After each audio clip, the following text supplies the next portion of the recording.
So in this demo, I will teach you how to install a Windows Server 2008 in VirtualBox.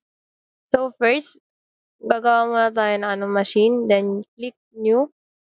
Dito, papangalan natin para mag-auto yung yung dito sa version niya para mag-auto. Kahit i-type na lang natin yung Windows Server na i-install natin. So, ang i-install natin, since ang i-install natin is Windows Server 2008, ang inilagay ko dito is Win 2008. So, mag-auto na yun dito. Then yan. Dito sa, dito sa may,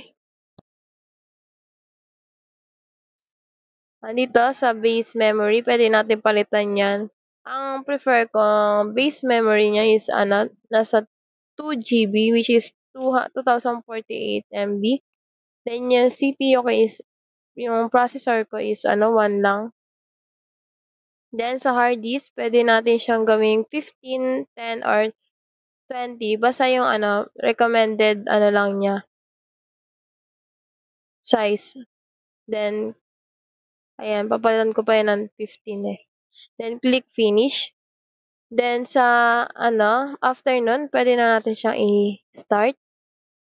So, wait lang natin. Pwede natin siyang i-fast forward. Itong video na to, galing to sa sa YouTube account ko. I-discuss ko lang siya through, i-discuss ko lang siya ng my voice, then my face ko for my project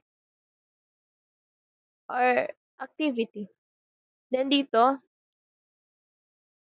after nating i-run yun, may lalabas dito na yan, sa error.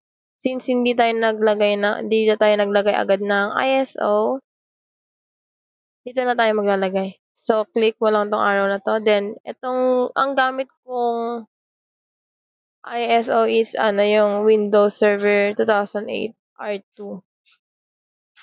Then, yan, mount and reboot. Fast forward ko na lang para mabilis. Then, yan. Dito, mamimili tayo ng language. So, ang prefer ko ang language is English. Pwede natin ipalitan niya ng iba't ibang languages. It's up to you kung anong gusto mo.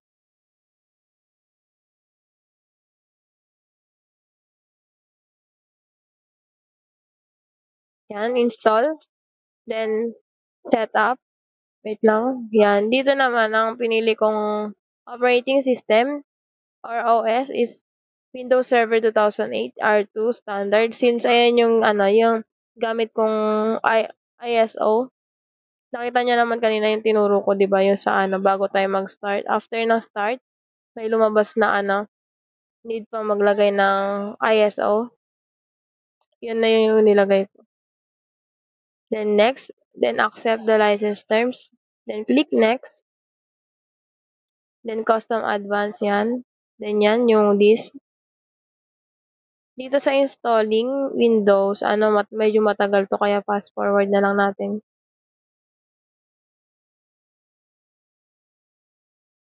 Yan. Yan, then restart now. After installing, i-restart lang natin yung PC. Then yan. Starting up. Wait lang natin. Yan. And completing installation.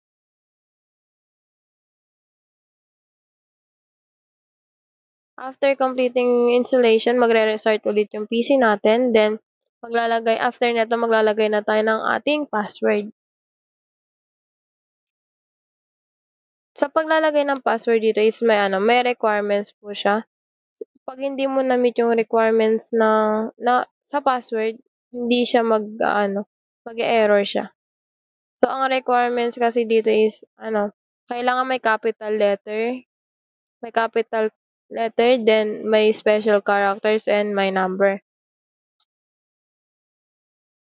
Para di na ako mahirapan, ang nilagay kong password dito is capital P, tas A, S, S, W, O, R, D.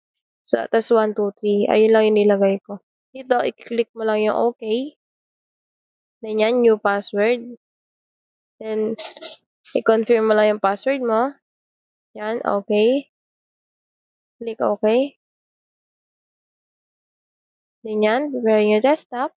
Yan na, nakaano tayo. Tapos dito naman, magda-download na tayo ng ano, dito sa start. Pwede naman din doon, add roles. Then, next. Click lang natin yung next. Then, yung active domain services. Kailanganin natin yan sa mga ano, sa function ng ating PC. Then yan, installing. After installing, close mo yung ano, click the close button. Then, punta tayo ulit ng start. Then, hanapin natin yung run. Then, DC promo. Yan. Then, okay. Tapos yan. Active lang natin yung ano natin. Active Directory. Tapos yan, create new domain. Dito tayo gagawa ng domain natin. So, ang gawin namin kung domain is domain lang. Domain.local. Yan. Click. Next.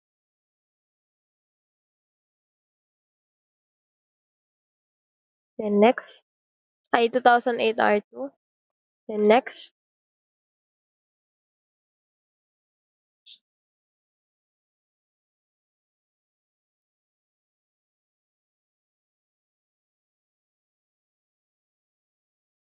Yan, next mo lang.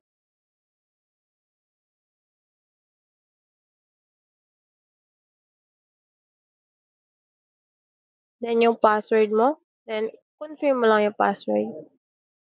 Then, yan, next. Then, after neto, magre-reboot na. After nun, magre-reboot na yung, ano